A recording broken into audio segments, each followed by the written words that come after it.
Hi everybody, it's Lauren. Welcome back to my channel. Today's video is going to be my September wrap-up, and I'm sorry it's coming a little bit late. I was sick throughout the last week of September, and then I had a really busy beginning of October, so I'm not able to sit down and film and edit it until now. But I actually had a really good reading month in September. I managed to read 8 books in total, and that's really good for me. So I'm excited to share the books that I read with you, and let's just go ahead and hop right into it. The first book that I read in September is The Hidden Staircase by Carolyn Keene, and it is the second book in the original Nancy Drew mystery stories. I kind of started last month rereading books that I loved as a kid and kind of seeing what I thought of them now that I'm older, and I have to say I had the most fun rereading Nancy Drew. This was always one of my favorites growing up.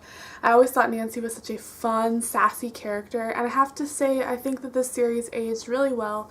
I haven't read it in such a long time that I had forgotten a lot of the endings of the mysteries, so it felt like reading a brand new book, and I think that this is such fun and light reading material. I had a great time with it. It's so retro, and the slang in it is just so outdated. It's so fun to read, but still, I think it's a great book, and I think Nancy's a really great role model for young girls, so I'm just happy I had such a fun time reading it and had as much fun as I used to have, and I gave this one 5 out of 5 stars. The next book on my list was a reread, and it is The Inner Temple of Witchcraft by Christopher Penczak. I'm someone that really loves reading about Wicca and magic studies and different religions, and I know that this book probably has a limited audience, but if you're someone that finds those subjects interesting, then I highly recommend this book. I'm glad that I read it a second time because I was able to absorb a lot more of the information in here, and Christopher Penczak goes over a ton. This is marketed as a beginner's book, and honestly, if you're not familiar with this subject at all, I would not pick this book up and make it the first book you read because there is so much information in here. He goes over the basics and everything very clearly, and he also takes a more scientific approach to explaining why this kind of practice can work, and I like that about it. It was a different kind of approach. If you're someone that's looking for a good book and you are at least a little familiar with the subject matter, I would recommend this. This is the second time I've read it, and I gave it 5 out of 5 stars again, and I feel like I got so much more out of it reading it a second time, so I highly recommend it if this is something you might be interested in. The next book that I read in September was Stalking Jack the Ripper by Carrie Maniscalco. This was easily one of my most anticipated reads this year, and I have to say I was pretty disappointed with this book. I went into it thinking it was going to be a 5 out of 5 star read because I love reading about Jack the Ripper. He's someone I find so fascinating, and I love true crime, and the fact that we still don't know who Jack the Ripper is just completely fascinates me. So pretty much I'll read anything if it has his name on it, and I went into this thinking that there was no way I couldn't love it, but honestly I had quite a few problems with specifically the first half of the book. I felt like the first half was very slow paced, and I didn't like that there was not very much talk about the actual Ripper crimes. The emphasis of the first half of the book was on the romantic kind of rivalry between Audrey Rose and Thomas, our two main characters, and while I enjoyed them as characters, I wanted a little bit more of Jack the Ripper in the first half of the book. The second half was way better. The ending was phenomenal, and is the whole reason that I ended up not completely hating this book. Even though I was personally able to guess who the Ripper was about halfway through, I couldn't figure out the motives behind what he was doing, and so the way that Carrie Maniscalco decided to tie that whole thing up was phenomenal. It was gruesome, it was perfect, and I really liked the way that the book ended, enough to want to read the sequel. However, I just feel like I hyped this book up so much more in my mind, and it didn't fulfill everything I had hoped it would, and so I ended up only giving this one a 3 out of 5, maybe 4 stars, just because the ending was so good, but I also felt very disappointed by parts of this book as well. After Stalking Jack the Ripper, I just kind of grabbed something random off my bookshelf that caught my eye, and it ended up being Wink Poppy Midnight by April Genevieve Tuchulk, and I kind of expected to be like meh about this book, and I ended up loving it. I gave it 4 out of 5 stars.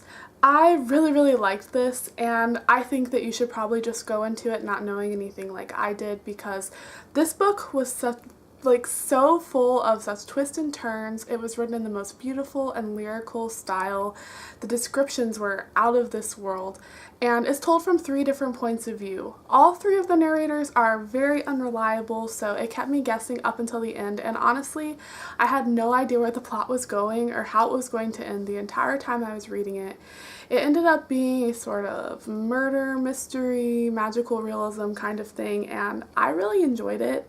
I thought that sometimes the author's descriptions could be a bit repetitive, but for the most part, I really enjoyed this, and it took me completely by surprise because I didn't know anything about it and ended up loving it. So if you're looking for a really short book, I mean, I read this in one day. It was a lot of fun and I couldn't really put it down, and you're looking for something that's a little bit spooky but not really to read during October, I recommend this one. I think it's great, and the cover is totally gorgeous too.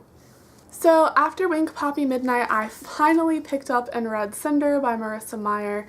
This is the first book in the Lunar Chronicles, and if you're not familiar with that series, each book in the series is a fairy tale retelling set within a kind of sci-fi world, and obviously Cinder is a Cinderella retelling.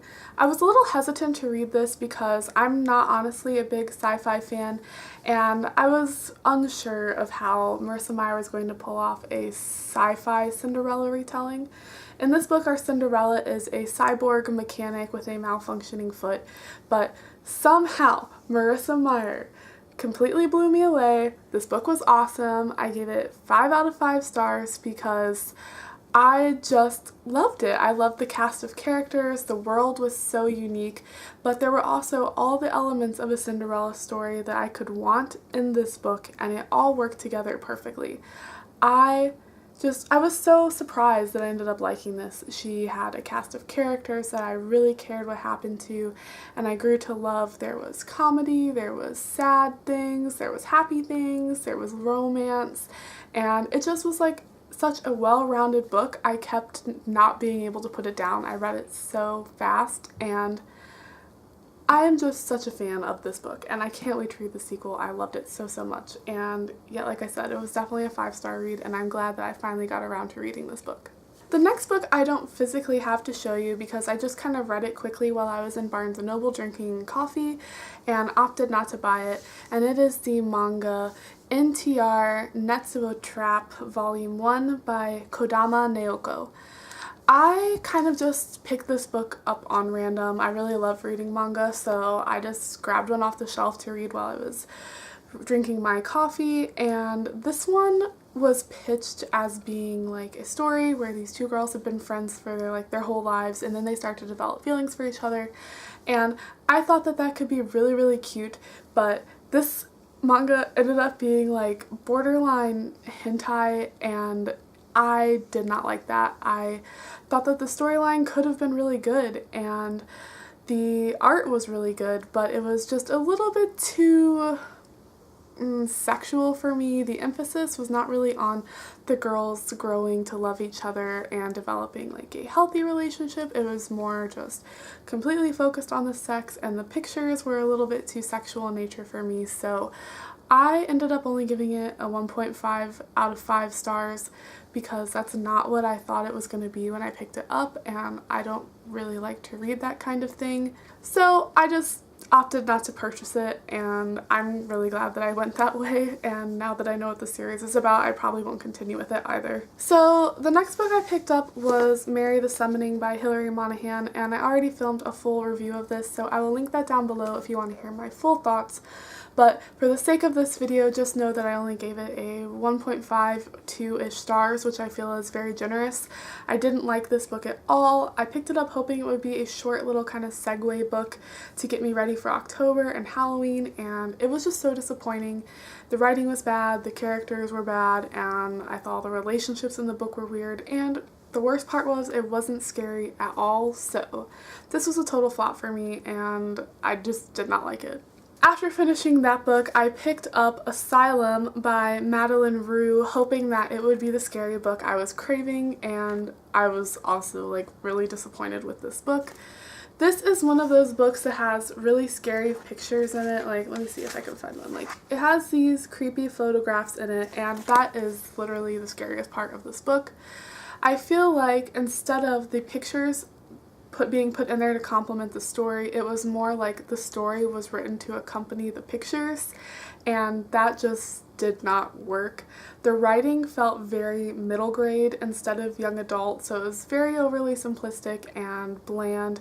And honestly, the plot was the same way. Nothing really even happened, I felt, until like literally like the last chapter, and it was just not good. And I think my biggest qualm was the characters. I did not like any of the characters. They had like an instant friendship, and that bothers me so much in books when people like instantly fall in love or instantly become friends. That I don't like that. So this book was so disappointing for me. I had wanted to like it. I'd heard good things about this series, and I thought it was going to be really creepy, and it just was not. It was not scary, and I am hoping that more books I read in October will be better, because I did not end September on a high note.